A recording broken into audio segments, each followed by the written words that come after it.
Guten Morgen Brasília, estamos aqui de volta no nosso SensoCast, aqui a área de entrevistas do nosso canal, e hoje eu estou aqui, vocês conhecem ela? Vocês conhecem? Ela é mais famosa do que eu. É Ana Campagnolo. Tudo bem, Ana? Como você tá? Sou mais famosa, mas você é mais inteligente. Então eu que estou ganhando nessa troca de conversa. Por que você tá elogiando? Já começou elogiando, acho que você quer favor, você tá pedindo dinheiro. Sempre quer alguma coisa. Eu tô vendo. Nunca faz nada de graça. Pessoal, muito obrigada por estarem aqui acompanhando esse conteúdo. Tenho certeza que vocês vão se surpreender hoje com a nossa conversa, porque a gente vai trazer uma convidada bem legal pra cá, não é? Então, é nossa conversa, mas não é com você, né? É, não é? Então, é pois só é. pra dar um oi. É só pra Ana dar um oi aqui pra galera. Isso aí. Está lançando o seu livro, deixa eu colocar aqui na frente, ó.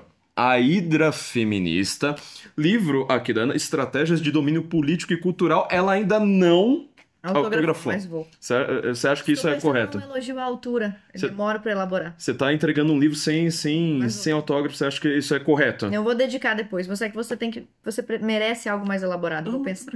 Ana, é o segundo elogio, eu não sei, tô achando isso aqui muito estranho, tem alguma coisa errada acontecendo por aqui. Eleição, gente. Pois é, não, acho que ela vai querer me pedir dinheiro no final. Mas isso aqui, eu estou aqui com o livro da Ana e tem o pós-fácil da Rita Maria Matias, nossa deputada de Portugal. Hoje eu vou falar em português de Portugal. Você sabe fazer? Consigo. Sotaque de lisboeta, pelo menos. Meu Deus. Pois é, perfeito. Vou conversar com a Rita. Então, a Ana veio só apresentar? Exatamente. Eu quero apresentar a Rita para vocês porque eu acho que a comunidade brasileira ganha em conhecer e se aproximar dos portugueses. A Rita é deputada nacional na Assembleia Nacional de Portugal. Ela foi eleita e reeleita, uma das mais jovens do parlamento, tem 26 anos. A mais conservadora e a mais antifeminista, com certeza. A primeira deputada antifeminista de Portugal.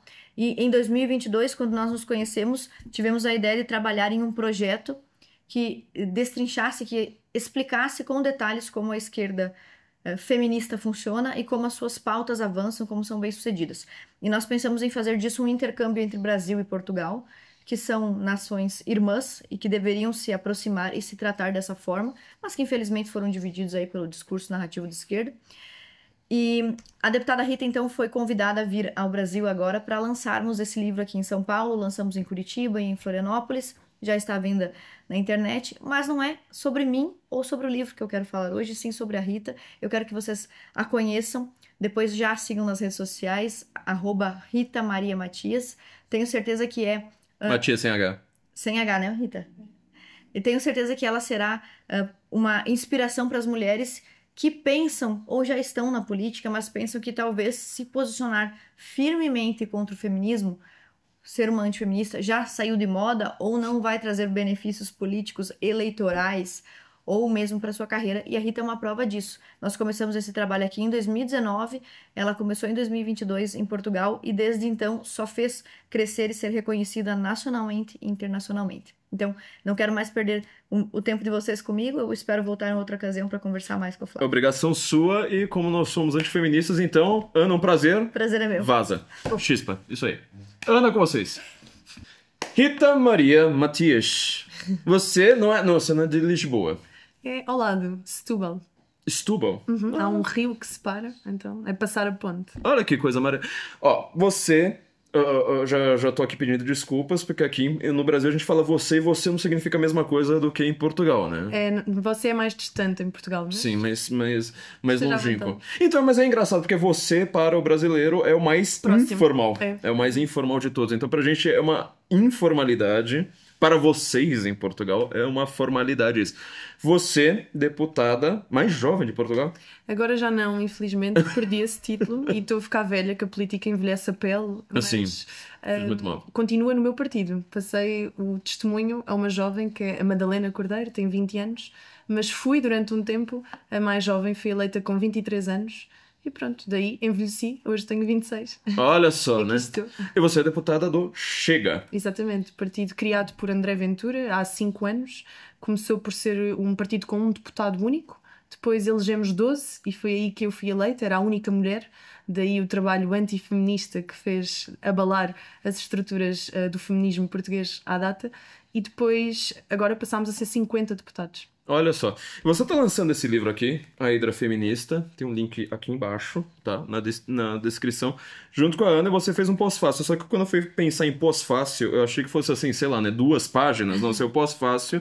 Aqui tem mais ou menos, deixa eu ver, 30 páginas. Deu algum trabalho, porque o trabalho da Ana Campanholo merece. Não, sem dúvida. A Ana Campanholo conseguiu pôr por palavras aquilo que todos nós já tínhamos sentido na prática ou até estudado na teoria, porque as ideias perversas de esquerda fazem todas um caminho que pode ser rastreável. Então, mais do que um manual para perceber o feminismo, à luz desta esquematização de ideias, podemos rastrear tudo. O marxismo cultural, a teoria crítica da raça, podemos ver o globalismo. Todas estas ideias que nós sentimos na prática começaram assim numa universidade, depois foram implementadas através da militância, das ONGs, de ativistas, massificadas na comunicação social, na mídia, e depois tem sempre um político que ou se vende porque quer ser reeleito ou porque é burro acaba por comprar qualquer ideia, não é? Então... Feminismo, na prática, que ele dá uma narrativa facilmente aceita. Ou seja, os homens exploram as mulheres, portanto as mulheres precisam, sei lá, queimar sutiã, sei lá... deixar pelo crescer no braço. Exato, ficar com bigode, etc, todas as coisas para você conseguir combater isso.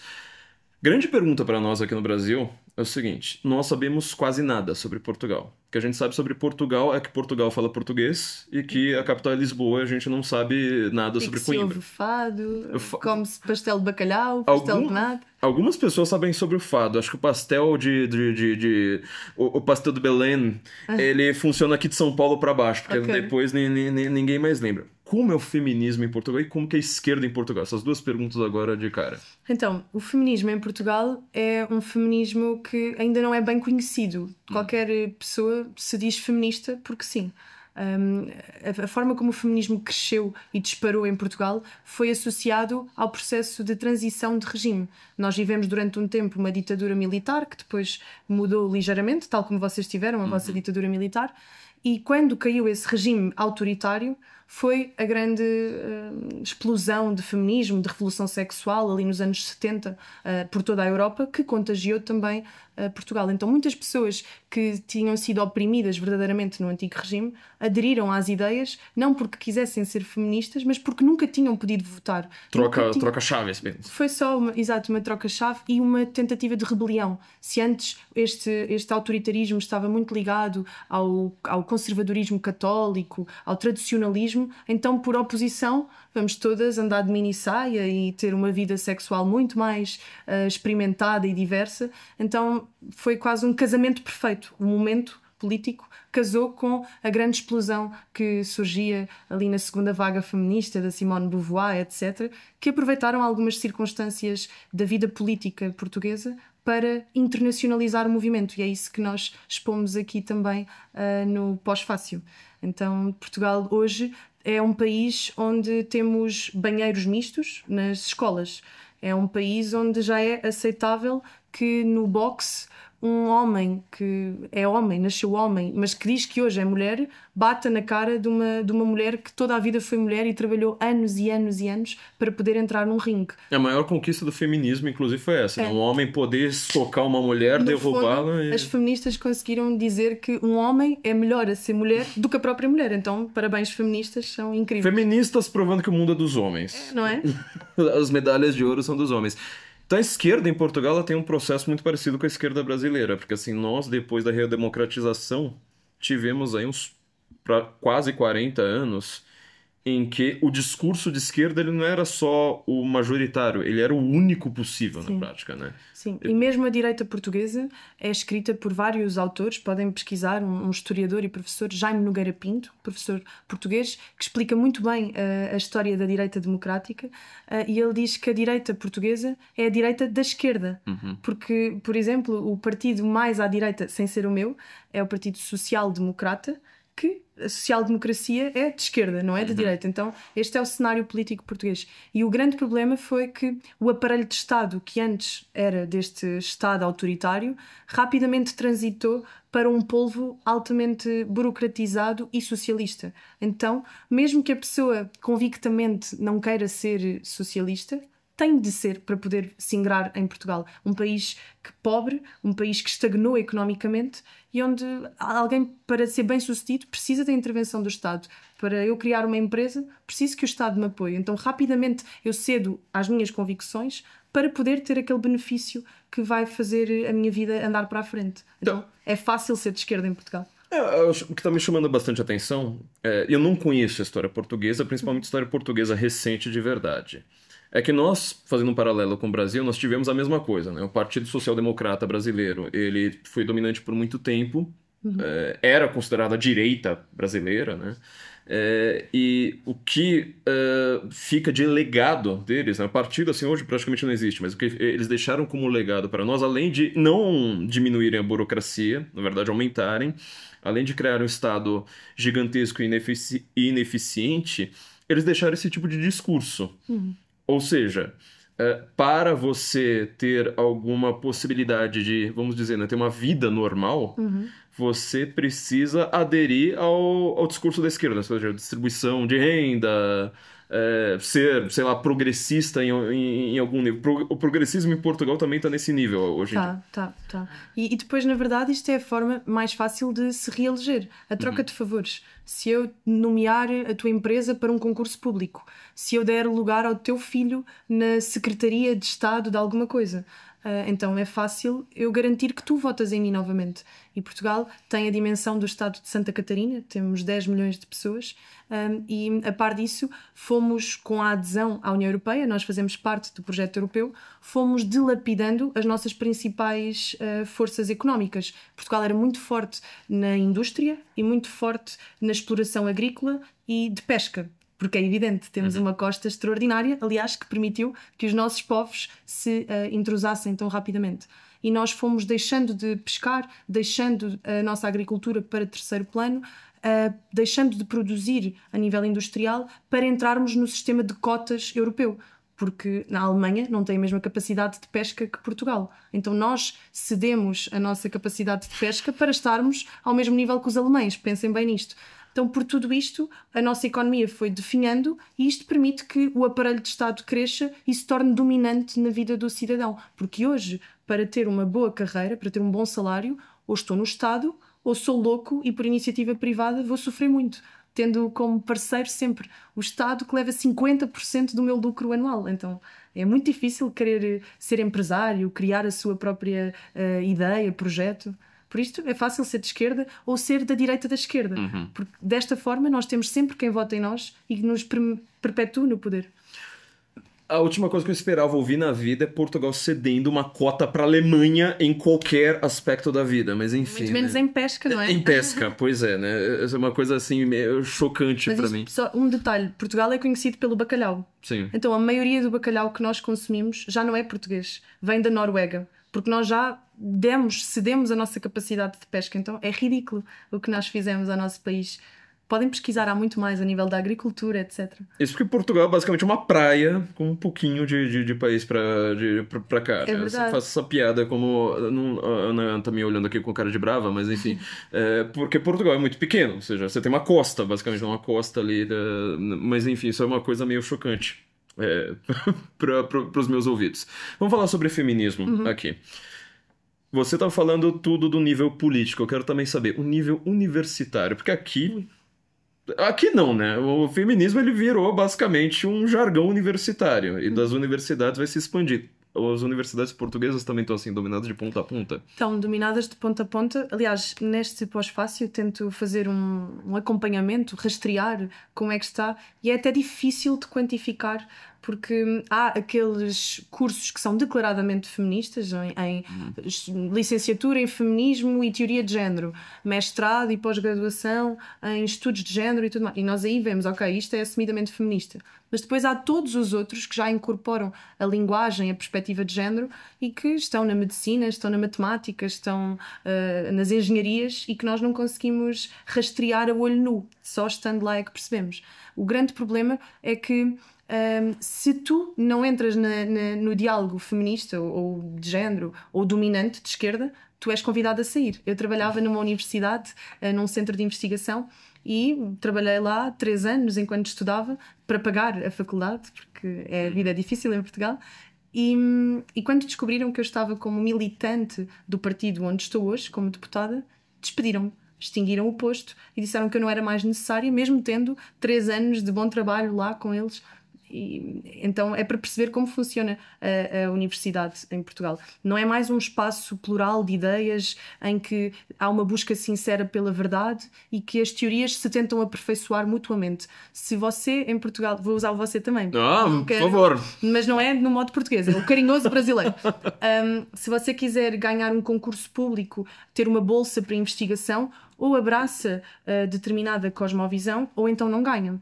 Um dos temas que eu me dedico em Portugal, estou na Comissão de Ambiente e é muito evidente, todas as pesquisas que são feitas sobre ambiente, alterações climáticas, o que seja, ou são assentes no princípio de que as alterações climáticas têm uma origem antropocêntrica, portanto que é o homem o grande causador da mudança do clima, ou então esquece, não vai investigar nada. Então isto não é uma busca real por soluções que sejam eficientes. Isto é uma tentativa de impor uma visão que, por acaso, até beneficia muito o Estado, visto que há cada vez mais impostos carbónicos que estão a surgir na Europa e em Portugal em particular. Pois essa questão é curiosa, porque assim, eu estudei literatura na faculdade e, por incrível que pareça, o Brasil ele não está tão avançado no feminismo como parece. Porque a burocracia, por exemplo, se você vai estudar literatura nos Estados Unidos, em boa parte da Europa, não sei agora país por país, mas em boa parte da Europa, você vai estudar, por exemplo, você faz um mestrado, igual você estava falando sobre o seu cargo, seu mestrado em literatura vai ser em pós-colonialismo, teoria de gênero ou feminismo. Você tem essas 3 opções. Muito diversas. Eu falo, tá, mas e aí? Eu quero estudar um outro assunto que não tenha nada a ver, né? E uma brincadeira que eu sempre faço... Fala assim, olha, se você entrar numa faculdade de literatura aqui, na USP, por exemplo, quantas aulas sobre Camões você acha que você vai ter? Tu não faz aquela cara, né? Ah, sei lá, né? Uns 2 anos. Não, Camões é uma optativa. Camões pobre Camões. Agora, alguma teoria ali vai ser obrigatória, mas não tão formalizado. Assim, as pessoas em Portugal, então, elas já, assim, agora saindo da universidade, né? Uhum. Elas adotaram esse discurso assim, de teoria de gênero mesmo? Elas adotaram, não porque acreditem genuinamente, mas porque nunca houve um discurso diferente. Uhum. Agora os portugueses abriram um pouco os olhos com a questão do género, quando ficou muito evidente aquilo que até há uma autora portuguesa que diz que a teoria do género é o filho que devora a mãe. Uhum. Então, agora que eles começaram a sentir o calcanhar a ser mordido com a questão dos banheiros mistos nas escolas, com a questão do desporto, com a questão de... Nós tivemos a Miss Portugal, que era um homem que, pronto, pôs silicone e agora é a Miss Portugal. Então, quando começaram a ver isto na prática, pensaram, bom, isto agora foi longe demais. O problema é que eles não tinham capacidade para identificar de onde vem a origem do problema. Por isto é que tenho este desejo grande e trouxe em 2022 a deputada Ana Campanholo para Portugal, porque era impensável sequer alguém questionar o feminismo. Parece que nós nascemos livres para escolher o nosso time, o nosso clube de futebol, podemos escolher o nosso partido político, a nossa religião, mas somos, sobretudo se formos mulheres, feministas à partida e isso não pode ser questionado. Então o trabalho da Ana é uma necessidade. Portugal precisa disto. E a Europa também. Porque mesmo as lideranças conservadoras que querem trazer novamente a pauta da família. Nós estamos a viver uma crise demográfica, os casais não têm filhos. Uhum. Então a afirmação natural é pela defesa do casamento, da família, voltar a dar condições para as pessoas quererem apostar neste projeto. Mas nem os conservadores sabem que não devem ser feministas ou que não podem dar a mão ao seu inimigo. A Ana viu, nós reunimos com uma série de organizações em 2022, as organizações pró-vida, as organizações dos pais conservadores e por aí fora, e nenhum se dizia antifeminista. Mais discutiam com a Ana e diziam, mas antifeminista é que anti é muito forte, não pode ser uma versão paralela, um feminismo conservador, para perceber o grau de desconhecimento que tinha. Hoje já vamos vendo mais pessoas com coragem de desafiar. Acho que o difícil é sempre a primeira pessoa que se assume Sim. fora da caixa. A partir daí há mais que surgem. Mas há todo um caminho ainda para fazer, sobretudo para educar. para explicar, porque o português não sabe, mesmo aquele que quer dizer que não é feminista, não sabe como explicar. Então é por isto que queremos trazer o vosso ouro intelectual para Portugal. Eu gosto de dizer assim. Ainda bem que vocês levaram a Ana. A Ana é ouro mesmo. Eu vou fazer sua fácil elogio quando ela não tá na mesa, porque assim, eu acho que o primeiro livro dela foi realmente um livro meio contando a história do feminismo, mas assim, foi com aquela imagem da capa, né? A cabeça de João Batista ali. Foi muito pesado, porque ele explica de fato o que é o feminismo, né? Para as pessoas. Porque assim, eu vejo que as pessoas acham que feminismo é simplesmente defesa das mulheres. Sim. Então, se eu não tô querendo espancar uma mulher, portanto, eu sou feminista. Isso. E ninguém sabe de onde veio tudo isso. Quero juntar duas coisas que você comentou aqui. Eu tô agora meio incomodado com esse você. Eu tô meio... Vamos inverter papéis. É porque aquele tu, até eu brinquei no meu clube de leitura da Montanha Mágica, né? O tu pro brasileiro... É bem agressivo. Não, mas ele é difícil, porque a gente esquece, a gente não usa o tu. Como conjugar, assim. Como conjugar, a gente não lembra da conjugação do tu, assim. Sei lá, o pessoal no Rio Grande do Sul talvez, mas aqui não. Você falou duas coisas aqui que me chamaram a atenção. Em primeiro lugar, você trabalhou na comissão de clima, de certa forma, né? Você falou assim, feminismo para clima. Eu já vi aqui, por exemplo, estudos falando o aquecimento global afeta mais as mulheres. Como? Hello? Tipo, me explica como o aquecimento global afeta mais as mulheres. E aí, quando a gente volta para esse discurso típico, né? Você falou assim, nem... as pessoas não aceitam a ideia de você não ser feminista. Nós tivemos aqui, por exemplo, no Brasil, uma candidata presidencial que ficava o tempo todo falando, eu sou feminista. Aí você jogava qualquer coisa do feminismo na mão dela, né? Joga batata quente, ela vai falar assim, não, mas o meu feminismo é assim. Ela fala uma coisa contrária ao feminismo. Não, eu sou uma feminista pró-vida, eu sou uma feminista pró-família, eu sou uma feminista... Eu falo assim, então você é uma feminista, antifeminista radical, é isso que você quer dizer, né? Quer dizer, parece que o feminismo é simplesmente um rótulo que você começa a colocar pra tudo, né? Ó, esse microfone é feminista, essa água é feminista, porque ele vai favorecer, de certa forma, algum político de esquerda lá ao fundo ao cabo, né? É sempre uma concessão que fazemos quando assumimos esse vocábulo. Então, em Portugal, era o que eu dizia, é que é tão impensável que choca. A primeira vez que eu fui eleita, não é que eu tivesse sequer um pensamento muito esclarecido sobre feminismo. Eu cresci numa família católica, graças a Deus vi a beleza do que é a complementaridade entre o homem e a mulher, uma família saudável, e tinha uma percepção, pelo que eu tinha estudado em ciência política, de que o feminismo resgatava aquela lógica marxista da luta de classes, agora para a luta de sexos. E não me sentia confortável com isso. Mas precisei depois de estudar o trabalho da Ana para realmente fundamentar melhor. Porque assim que eu fui eleita, era a única mulher num partido conservador.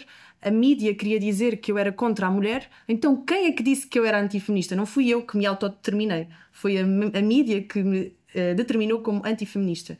E eu, contra a onda gigante da mídia, nem tentei rebater. Disse, sou mesmo antifeminista e aqui estou a dar o corpo às balas. Depois fui fundamentar e fui correr atrás, mas para perceberem que depois surgiram uma série de influencers, cantoras, psicólogas, que vinham a público dizer é que ela não sabe o que é o feminismo. Então, porque é sempre assim, você não pode simplesmente não querer ser. Se não é, já assumem que há um problema, há um trauma com o pai ou com a religião católica, e não era só a percepção de que o feminismo não tinha trazido nada à minha vida. E de facto, quanto mais estudo, mais percebo que não trouxe nada, trouxe um conjunto de traições às mulheres portuguesas que hoje estamos a pagar caro.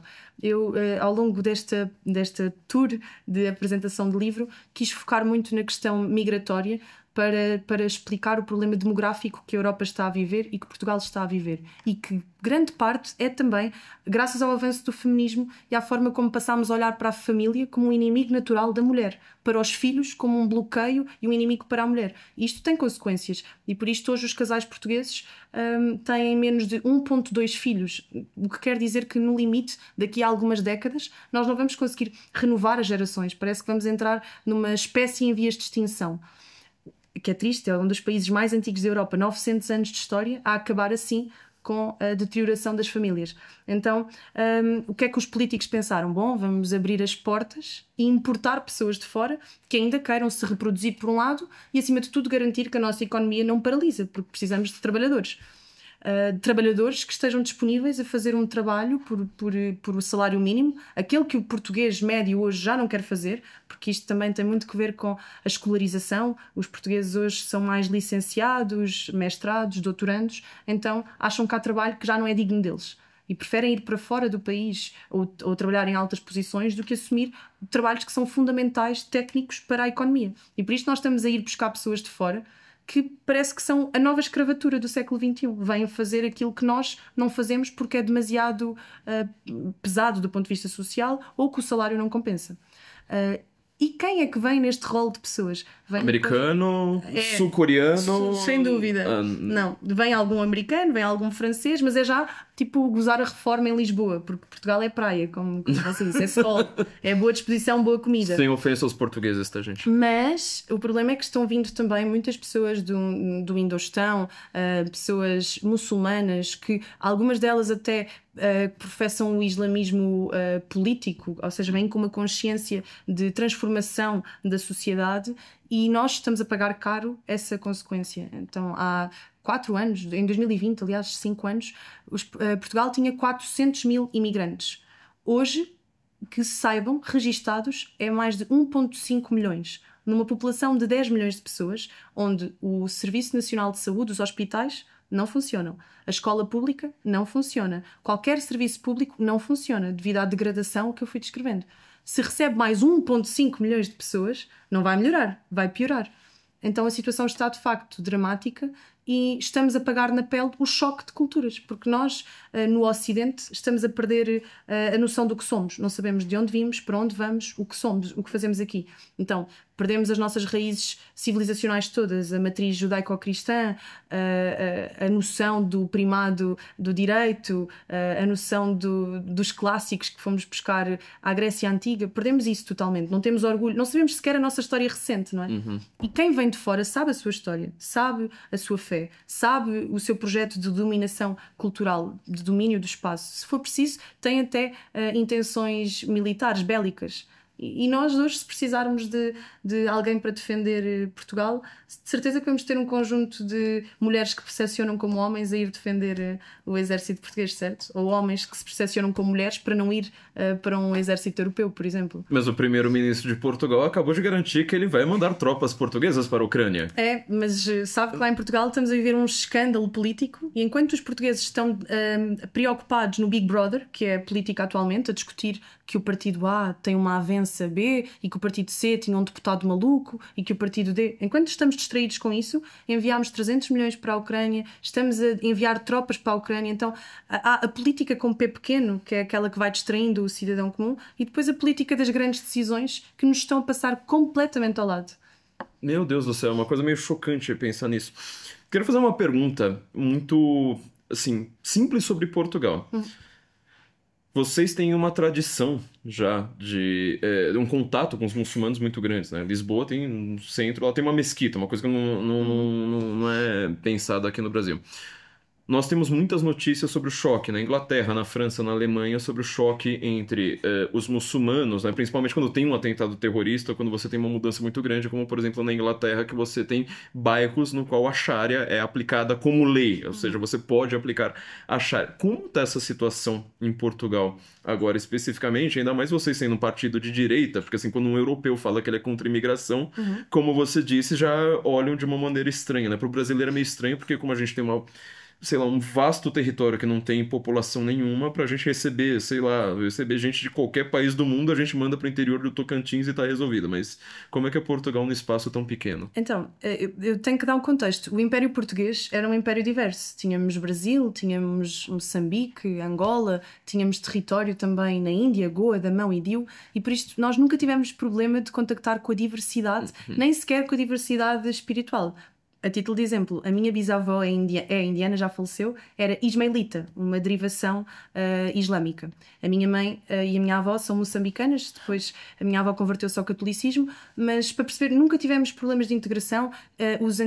As pessoas que vieram das antigas colónias, ultramar, chegaram a Portugal, foram bem integradas. E é bem distinto aquilo que nós estamos a receber agora, porque não só foi uma vaga massiva, foi muito de uma vez, como de repente fizemos de forma forçada. Em Lisboa há pessoas que perderam a sua casa, foram expropriados pelo Estado para construir mesquita. A par disto, nós temos dificuldade de marcar ações, procissões, o que seja, mas vemos o espaço cedido para uma oração de Ramadão, que seja. E tudo isto vai acontecendo e vamos percebendo também que há um aumento de insegurança visível. Nós não conseguimos mensurar porquê? Porque há normas que proíbem a divulgação de dados concretos. Por exemplo, na Alemanha todos têm visto, se calhar, não sei se acompanham, mas na Alemanha têm acontecido vários atentados em mercados de Natal, espaços públicos, em que entram carros e vão abalroando pessoas. E a notícia que sai em Portugal é: carro, abalroa, pessoa. Ora, eu nunca vi um carro que não seja dirigido por alguém, não é? Não é os Transformers, não são os carros do Elon Musk, portanto, alguém está a conduzir. E se alguém vai a gritar Allah Akbar enquanto está a conduzir, nós percebemos que aquilo não foi um surto, é uma intenção, é uma mensagem política que está a acontecer. Mas a Europa vergou-se completamente. Em Espanha, por exemplo, há uma corrente de política que está a proibir a utilização de véus em espaços públicos, véus islâmicos. Porque isto traz questões de insegurança. Se só vemos os olhos da pessoa, não conseguimos identificar. Então, na prática de um crime, no que quer que aconteça, nós não sabemos quem está do lado de lá. E perante estas manifestações em favor das mulheres e dos homens espanhóis, tivemos um conjunto de manifestações feministas ao lado de mulheres islâmicas a dizer que preferem que se arranquem as cruzes e que se queimem as igrejas do que proibir uma mulher de usar um véu, porque isso sim é que é um ato de liberdade religiosa. As feministas afirmam: vamos extinguir o cristianismo e, se for preciso, damos a mão aos islâmicos, sem perceberem que mais tarde ou mais cedo acontece como no Afeganistão, não é? Ou no Irão, onde as mulheres dia após dia perdem direitos e espaço na sociedade. Todo iluminismo, na verdade, acabou gerando exatamente isso. Ou seja, você teve uma promessa de um Estado secular e você vê com quem tem força, né? Sem contar que o islamismo, coisa que talvez nem todo mundo saiba, né? Ele tem o primeiro dia do calendário islâmico, não é o dia que Maomé nasceu, não é o dia que supostamente o anjo Gabriel apareceu lá para fazer, né, a revelação islâmica. Foi o dia da imigração, ou seja, o método deles de conquista é um método de imigração, né? Eu tenho feito muito esta apologia para que percebam que também no Brasil estão a começar a acordar para isso, e não quero fazer propaganda, mas a Brasil Paralelo lançou um documentário que era From the River to the Sea, e as pessoas veem-no muito na lógica de perceber o conflito israelo-árabe. Mas para mim, talvez como europeia, como portuguesa, os minutos-chave são os finais. Nos 20 minutos finais, eles dedicam o tempo a falar sobre a Europa, explicam que a Europa é a última fronteira com a América Latina. Então, Brasil, abram os olhos, porque se nós não formos capazes de resistir, os próximos são vocês. E há um conjunto de sheiks e de pessoas que estão envolvidas com Hezbollah, etc., que explicam que há um projeto demográfico de conquistar a Europa, não pelas armas, não pela via da força, mas pela demografia. Há até um jargão de que a democracia vai ceder à demografia. Isto é, eles têm mais filhos que nós, então vão ser a maioria. Então vão votar e quem vai ser eleito vão ser eles próprios. Isto já está a acontecer. Em Inglaterra há certos vereadores, penso que é como eu posso traduzir aqui para a realidade brasileira, que já estão a proibir as paradas LGBT nas ruas. Portanto, é bem feita, porque eles estão a dar a mão. No entanto, sim, eu não fico feliz. Que vem lá por trás. Começa na parada gay, acaba na procissão, acaba na Semana Santa, acaba na igreja que é fechada. E por isto acho que nós não estamos a ter bem consciência de como o Ocidente está tão fragilizado e como todas estas ideologias, voltando a casar isto com o feminismo, com o marxismo cultural, todas estas ideologias nos deixam um povo sem identidade, perante um povo profundamente consciente da sua identidade e do seu projeto. Eu quero falar sobre a juventude agora, porque assim, acho que o feminismo, tudo bem, nós já temos aí um século, pelo menos, de um feminismo materializado politicamente, desde a Primeira Guerra. Agora, e com, sei lá, uns 50 anos anteriores ali, ou mais, né, quase um século anterior. Agora, o feminismo, ele pega principalmente nos jovens. Nos jovens, é que eu quero dizer nos jovens mesmo, porque os homens hoje também se consideram feministas, né? E como você disse, de uma maneira automática, ou seja, eu acabei de chegar na faculdade, nunca tive uma grande filosofia, nunca pensei em nada, e você pega aquilo que tá no ar, sabe? Hoje em dia é difícil, assim, eu conheço amigos que entraram na rua lá, pegaram um ônibus lotado e saíram feministas, porque é o que você pega no ar, entendeu? É um vírus. Você respira fundo, você já vira feminista em determinados ambientes. Para um jovem, o que você explicaria para ele de falar assim, olha, o feminismo não é o que você tá pensando que é. Você acha que isso é feminismo porque você quer defender mulheres. Sabe que eu, quando me dirijo às escolas, ao início, o meu trabalho é muito nas escolas, a viajar pelas escolas. Então eu levava os livros da Ana, levava material e explicava a origem do feminismo, como foi sendo cada vez mais perverso nas propostas que trazia para a sociedade, a desconstrução da família, a desconstrução das identidades ambas, masculinas e femininas, completamente desconstruídas. E os jovens ficavam tipo a olhar para mim, tipo burro, a olhar para o palácio, que é como nós dizemos em Portugal. Então eu pensei, bom, então vou falar das autoras feministas, porque se eles virem a incoerência, então eles vão ficar chocados. Se eu disser que a Simone de Beauvoir tinha uma relação com Jean-Paul Sartre, que é alguém que nós estudamos muito lá em filosofia, é obrigatório no nosso currículo, e que eles abusavam das alunas, e que a Simone de Beauvoir propunha a pedofilia como forma normal de vivência da sexualidade. Propôs politicamente, inclusive, na França. Exatamente, e que eles beneficiaram do regime nazi, porque a Europa vive sempre com este fantasma do nazismo. Eu pensei, se eu explicar tudo isto, os jovens vão abrir os olhos. E ainda assim não abriam os olhos. Então, o que é que eu comecei a fazer? Comecei a dar dados, a explicar como é que o feminismo traiu homens e mulheres mutuamente. E os dados são chocantes. Nós temos dados sobre o número de meninas que iniciam a sua vida sexual mais cedo, não porque querem, mas porque sentem pressão social para isso, sentem que de outra forma vão perder o mercado, vão perder os rapazes que podiam estar disponíveis para elas. Então, isto não é empoderamento.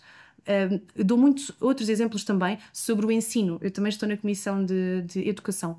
E esta sociedade de género neutro está a deixar sobretudo os rapazes para trás, ironicamente. Então, em Portugal, as taxas de reprovação na escola, chumbar o ano, não passar, são superiores nos rapazes do que nas meninas. A taxa de abandono escolar é superior nos rapazes do que nas meninas. Hoje, há mais mulheres a concluir a licenciatura e a formação superior, e os homens desistem mais da faculdade, porque o ensino realmente neutro não beneficia o homem. O homem é mais prático. Estar 10 horas sentado na sala de aula a ouvir a professora mulher não é estimulante para ele. Ele precisa de aprender, como dizia a deputada Ana Campanholo, aprender matemática, a mexer na terra, a correr, a fazer atividade. A jovem menina não, pode estar sentada a conversar, pode ter uma discussão diferente dos temas. E na prática isto tem consequências. A maior população de reclusos em Portugal é de homens. A maior percentagem de sem-abrigo está nos homens. A maior taxa de consumo e dependência de drogas é nos homens. Então esta sociedade neutra não beneficiou também os homens. E também as mulheres ficam completamente desiludidas com o homem neutro, com o homem menos masculino ou com o homem feminino, até nas suas expectativas. Nós temos 50% da população de mulheres portuguesas que afirma que já teve uma depressão e que está descontente. Outro dado que eu também dou é as famílias monoparentais, encabeçadas apenas por um titular, alguém com os seus filhos, são 80% compostas por mulheres. Então, isto não era a liberdade que a mulher esperava alcançar com o feminismo. E quando começo a dar estes dados concretos, então os jovens percebem, bom, de facto, a proposta era uma coisa, mas o resultado prático é bem diferente do que aquele que eu idealizava. E aí damos o passo seguinte. Então, como é que eu posso continuar a querer ter a mesma ideologia, a mesma visão, com quem não só não resolveu os problemas, como os acentuou? Eles nunca vão trazer propostas diferentes. Então, se calhar, há quase uma utilização da problemática para perpetuação no poder. No limite, podemos fazer esse salto lógico. Mas o que mais acontece é que a gente fala sempre da tia dos gatos, ou seja, aquela que ficou pra tia porque ela não casou. Sim. Então, ela, alguma hora, acabou tendo um filho com um cara que ela conheceu na balada e depois não lembra mais nenhum nome dele. Uhum. E aí ela ficou pra tia, ela tem um monte de gatos, ou então ela tem um filho, sabe, sem ter casamento, sem ter nenhuma relação, ela fica completamente isolada. E geralmente essas pessoas, justamente a tia dos gatos, São super feministas. E que vai falar que precisa de mais feminismo para... porque nem têm a percepção de como foram vítimas de todo este caminho de ideias. Então, sim, daí a necessidade de trazer conhecimento, eu estou profundamente desiludida como jovem com a falta de profundidade no discurso político. Nós, pelo menos em Portugal, não sei como é totalmente no Brasil, mas assistimos a um debate e parece uma conversa de programa, de fofoca no meio da tarde. Exatamente. Não há uma discussão de ideias, ninguém tem uma proposta para o país, assim, uma proposta a 10 anos, é sempre tudo no imediato. O que é que me pode eleger a mim novamente? Como é que eu posso chatear a pessoa que está à minha frente? E isto depois respalda para toda a sociedade, e nós, como eleitores, também não somos esclarecidos, não sabemos em quem votar, não sabemos muito bem o que é que se está a passar. Já só temos a capacidade mental para ver 20 segundos de um vídeo, sim, ler 3 palavras de uma publicação e já nos posicionamos, já somos muito contra uma coisa ou muito a favor. E de facto isto é preocupante. Olha, não querendo politizar demasiado o discurso, mas falámos há pouco na Ucrânia. Houve uma onda de solidariedade com a Ucrânia depois da conversa que o Donald Trump e J.D. Vance tiveram com Zelensky na Casa Branca.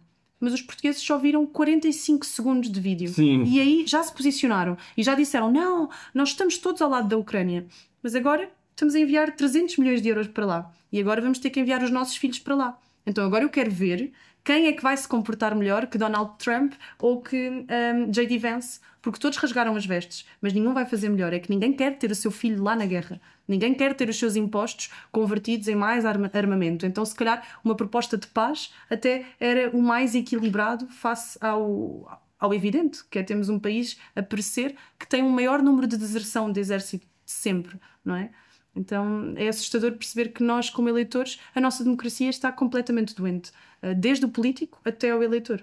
Nosso grande professor brasileiro aqui, professor da Ana, professor meu, que era o Olavo de Carvalho, ele ficou muito famoso por uma teoria que ele chamava de paralaxe cognitiva, ou seja, a pessoa tem um discurso. Por exemplo, eu acho que o Putin é um ditador. Sim, o Putin é um ditador. Eu acho que o Putin precisa, ser contido, etc. Só que a sua própria experiência contradiz aquele discurso. Ou seja, você ir lá pra guerra, sabe? Pra dar um tiro no Putin. Peraí, não, eu sou contra armamento. Não, peraí.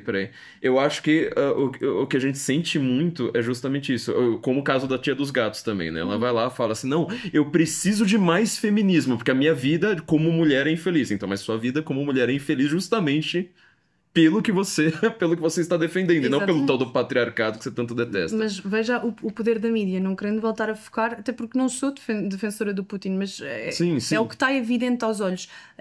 Nenhum europeu quer perder qualidade de vida em função desta guerra. Então, no mesmo dia exato em que saiu a tal discussão com Zelensky, saiu uma notícia que passou despercebida que dizia: o maior financiador da Rússia este ano foi a Europa, através do consumo de energia, gás. Sim. Então, como é que eu posso não querer ajudar, mas estou a financiar a guerra em certa forma, não é? Claro que nós temos uma dependência, era o que eu dizia, ninguém quer perder qualidade de vida, ninguém quer deixar de tomar banho de água quente e ter gás em casa. No inverno europeu. No inverno europeu que é duro. Aliás, eu estou doente aqui, porque lá está muito frio e aqui está muito calor, o meu corpo está acabado. Mas no fundo é isto que dizia, ninguém tem disponibilidade para fazer qualquer coisa realmente em favor da independência da Ucrânia. Querem falar mal do Donald Trump, ter uma opinião muito rápida e tá bom, pronto, já decidimos o que somos. E o que me chama sempre bastante atenção é como a esquerda tem um discurso de autodefesa muito forte. Porque quando você diz, por exemplo, eu acho que a imigração em Portugal, você está falando que é 15% da população de Portugal vem de fora. Então eles vão lá fazer: então você é um racista. Isso. Você é um xenofóbico. Isso. Você, por exemplo, não quer mandar seu filho para trocar tiro com Putin. Então você é pró-Putin. Isso. É sempre assim, é uma coisa, é um discurso muito fácil, né? Muito fácil para ser reproduzido. Principalmente por jovem, principalmente por, quem vive no celular o dia inteiro, né? Que não fica... E o discurso de vitimização pega bem. Nós todos gostamos de nos sentir vítimas, injustiçados, e no fundo é isto que a esquerda nos ensina. Nós criámos um sistema de castas tipo indiano, onde eu, se sou mulher, já sou um pouquinho mais vítima do que você como homem. Então, aqui já posso pedir uma vantagem. Mas aí, você é brasileiro, eu sou portuguesa, você está... Volta para mim, okay. Pois é. É ridículo. Depois, se eu for negro, sou oprimido pelo branco. Mesmo que eu até seja mais privilegiado e que tenha tido uma vida de grandes condições. E nós vemos isso em Portugal. Traduz, de facto, há pessoas racializadas muito pobres, mas há pessoas racializadas muito ricas. Então, como é que nós vamos falar de racismo sistémico opressor do homem branco quando há pessoas que têm muito mais coisas do que eu alguma vez tive, não é? E toda esta problematização desfoca-nos do que está realmente a acontecer. 300 milhões enviados para a Ucrânia, nós a ceder a nossa cota de pesca, a aderir a um sistema de cotas de consumo de carbono, onde no limite, um dia até as nossas transações pessoais vão ser medidas com pegadas de carbono. Isto tudo está a acontecer, mas nós estamos distraídos a discutir se eu quero mudar de género e se tu podes ir à minha casa de banho. Transfobia. Exatamente. É engraçado falar disso sobre Portugal e Brasil, porque assim, eu falo por mim. Minha parte portuguesa da minha família, que deve ser, sei lá, 50% do que eu tenho, eu não sei de onde vem, sabe? Porque assim, é meio árabe, eu não sei se é do Marrocos, eu não sei se é sírio, não sei que raio que é. Então assim, eu sou branco, mas eu não sou branco perfeitamente, porque assim, para um americano eu não tenho nada de branco. Então assim, sou meio árabe, sou paraguaio ainda por cima, tem uma parte da minha família que eu não sei se é meio índia, sei lá que raio que é. E venho da periferia. Eu falo assim, então, naquela cotinha, aquela tabelinha lá de falar assim, eu sou vítima ou sou opressor? É difícil, mas dá para ser o que quiser, é bom. Então sou trans oprimido. Pode ser. Quando dá jeito, pode ser. Quando me dá poder político, principalmente. Porque aí facilita. E não é o que fazem. Olha, a Kamala Harris uma vez foi a primeira candidata indiana, depois na eleição seguinte era a primeira candidata negra. Portanto, isto dá jeito. Mas, por exemplo, em Portugal, para dar um exemplo de que o português de facto não é racista, mas aderiu a este discurso de que fomos opressores e que oprimimos as nossas antigas colónias e que roubámos o ouro do Brasil. O Portugal de facto teve um processo de reconquista em que retirou todos, ou tanto quanto possível, os mouros da Península Ibérica, mas permaneceram de tal forma que há bairros emblemáticos em Lisboa que se chama, por exemplo, Mouraria. Era onde vivia o Moro muçulmano. Nós tínhamos também as judiarias, que era onde vivia um judeu. Portanto, nós sempre tivemos estas pessoas a viver plenamente integradas na nossa sociedade. E mesmo a colonização portuguesa era bem distinta da espanhola. E isto, há muitos livros de história que falam sobre isto. Só vê Porto, Brasil, o resto. O português colonizava com amor. Desculpem dizer com amor. Romantismo. Mas envolviam-se, criavam famílias e ficavam. Não era só à base da violência, da força, do abuso. Era numa lógica de vamos construir um projeto comum. E por isto, de facto, a nossa origem é muito diversa. Como eu dizia aqui, o meu pai é português, a minha mãe é moçambicana, a minha bisavó é indiana. Então, sou aqui um produto do Império. Do Império Português, que é o império que mais se misturou para tudo quanto é lado, assim por diante. Eu queria fazer mais uma pergunta agora. Eu queria voltar aqui um pouco essa questão universitária, porque eu acho que é onde que está a matriz de tudo isso. Hoje, assim, são jovens, mas não são tantos. Lá no comecinho você tinha falado uma coisa que talvez tenha chocado algumas pessoas. O feminismo, ele não tá mais num curso de feminismo. Ele vai para as engenharias, ele vai para matemática. Eu já vi muito isso, né? Medicina, por exemplo, agora tem lá a questão de você ter ginecologistas para quem é trans. Hello? Tipo, é o contrário do que eu estudei na faculdade, mas como o discurso ele pega, eu preciso aceitar aquilo ali para toda a sociedade. Qual que é o nível assim que isso tá tomando, não só em Portugal, né? Porque eu vi, e de novo, eu falo assim, é uma coisa engraçada, o Brasil ele é meio atrasado. Eu falo que é atrasado no sentido cronológico mesmo, sim, sabe? Uma coisa. Ideias. Ele demora Portugal um pouquinho também, mais. Mas, assim, o nosso atraso brasileiro ele acabou nos salvando de algumas coisas, né? Quando eu comparo, sei lá, o curso que eu sou da USP, que é o antro do esquerdismo brasileiro. Mas, assim, quando eu comparo o que eu aprendi com o que eu teria aprendido se eu tivesse, sei lá, na Universidade de Nova York, eu falo assim, nossa, eu tô mais light, assim, sabe? Então não tá tão grave. Como que você vê esse desenvolvimento do feminismo para fora da sua área mesmo? A universidade foi o coração, como eu dizia, tudo partiu daí. As primeiras conferências feministas foram no seio da universidade e daí pulsou para tudo o resto, para a política, para a mídia, para as ONGs. Mas outro braço armado que também tem operado muito são as corporações, são as empresas. Então, com a teoria do DEI, da diversidade, equidade e igualdade, penso que é assim traduzido, estamos a ter coisas ridículas implementadas, não só, ou seja, já não está só fechado na universidade. Eu tenho um exemplo que eu nunca posso divulgar à empresa, que eles pedem sempre para não fazer, mas de trabalhadores que nos contactaram a dizer que tinham que preencher um formulário para ser admitidos com casos práticos, que era: a minha colega negra está triste, o que é que eu devo fazer? Depois tinha opção A, ir falar com ela imediatamente. Depois tinha opção B, deixá-la trabalhar, falar com ela à meio do dia. Opção C, ignorar o problema porque ela pode não querer falar. E depois, qualquer uma que fosse a resposta, a professora de inclusão e diversidade dava sempre resposta errada. Porquê? Porque se foi falar logo, foi talvez por culpa e porque era racista e porque quis desconstruir o racismo à força e tudo mais. Se ignorou momentaneamente, não teve empatia. Se deixou esperar até ao fim, foi um mau colega. Isto é ridículo. E as pessoas são escolhidas. É sempre culpado. É sempre culpado. Não há possibilidade de acertar nestes testes. Mas as pessoas são escolhidas ou não, atingem cargos de maior visibilidade ou não numa empresa em função de um conjunto de padrões que nós nem sabemos muito bem quais são. Por isto é preocupante perceber o que dizia. Por exemplo, falámos outra vez na faculdade. Em Portugal o aborto é legal desde 2007 e o que nós vemos na prática é que houve uma banalização do aborto. As grandes premissas quando foi aprovada era que seria legal, raro e seguro, mas hoje há mais de 15 mil abortos por ano, a tendência é de aumento e há 30% de abortos que são repetições, portanto mulheres que vão pela segunda, pela terceira vez, portanto há de facto... E o muçulmano nunca aborta, tem que Pois é.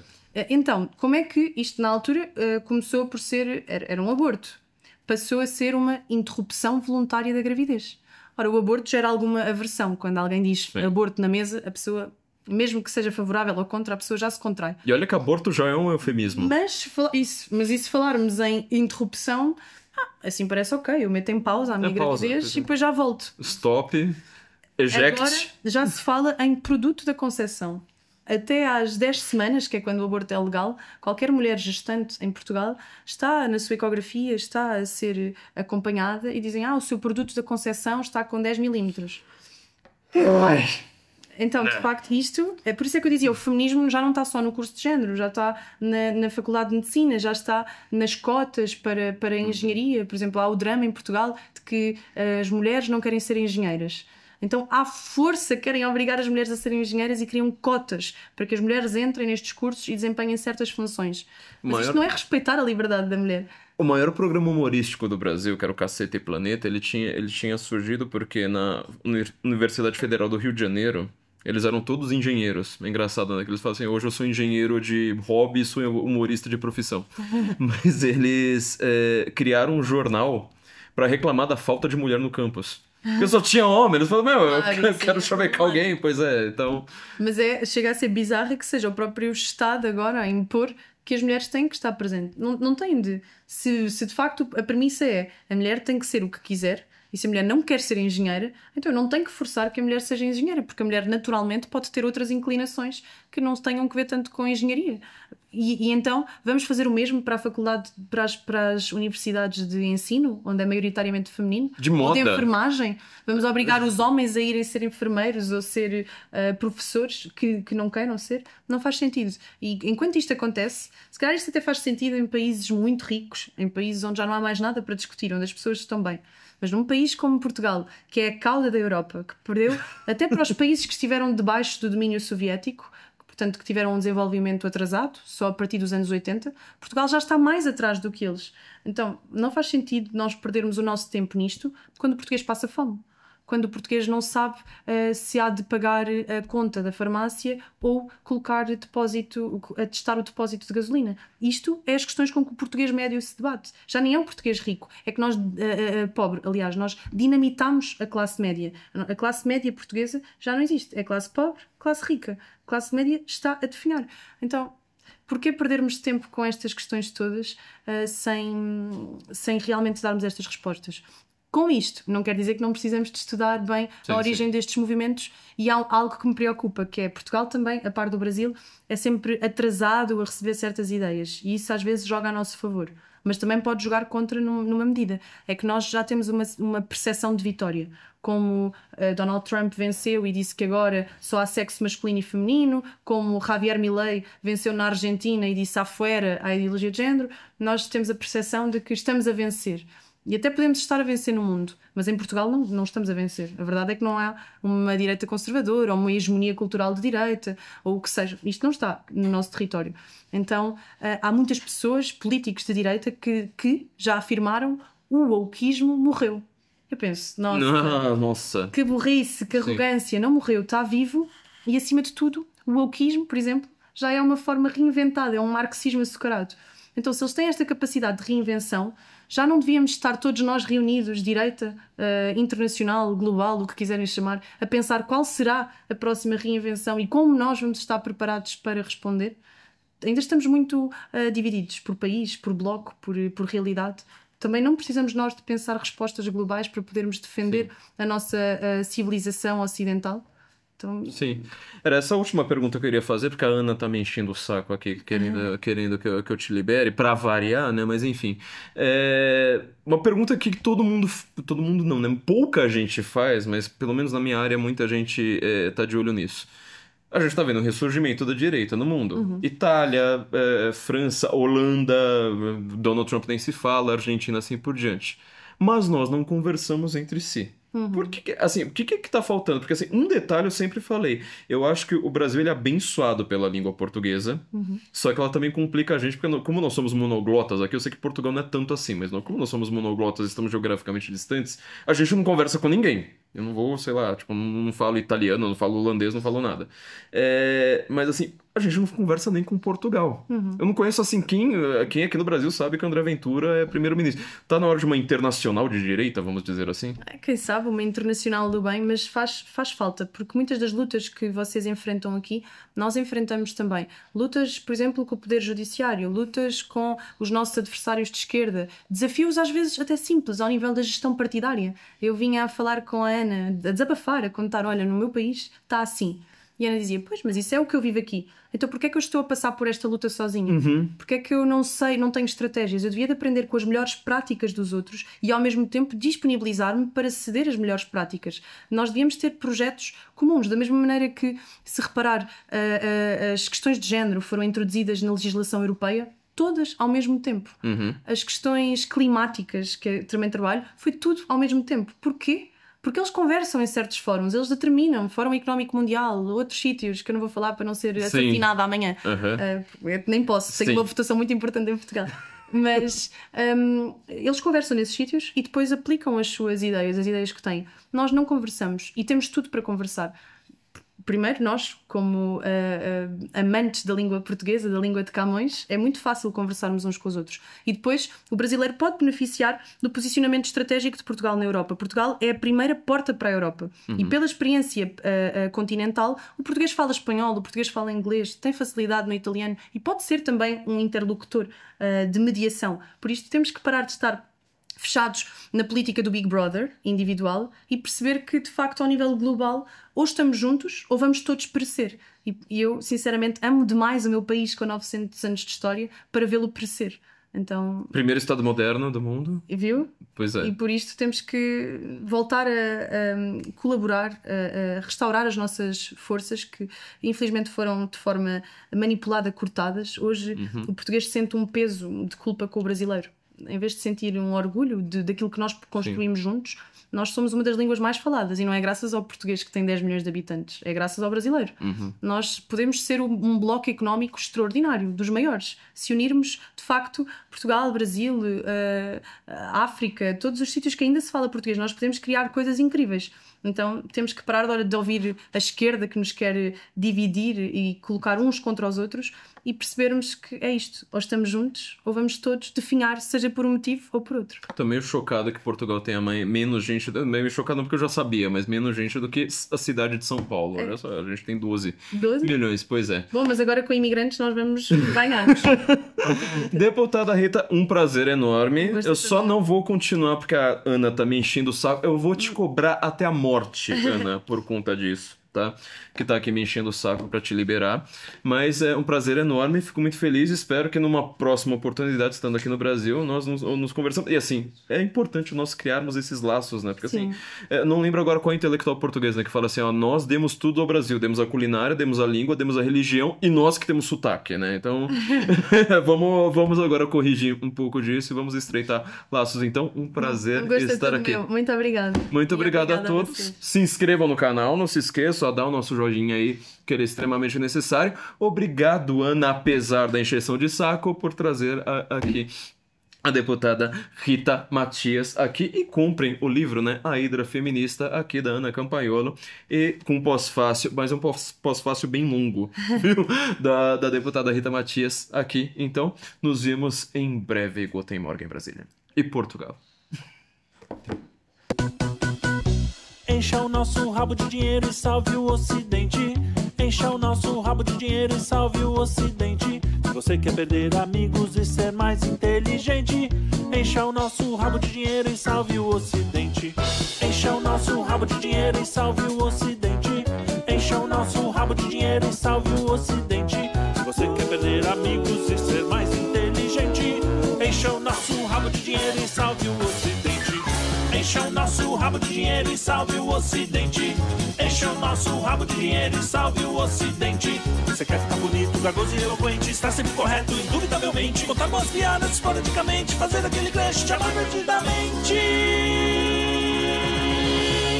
Encha o nosso rabo de dinheiro e salve o Ocidente.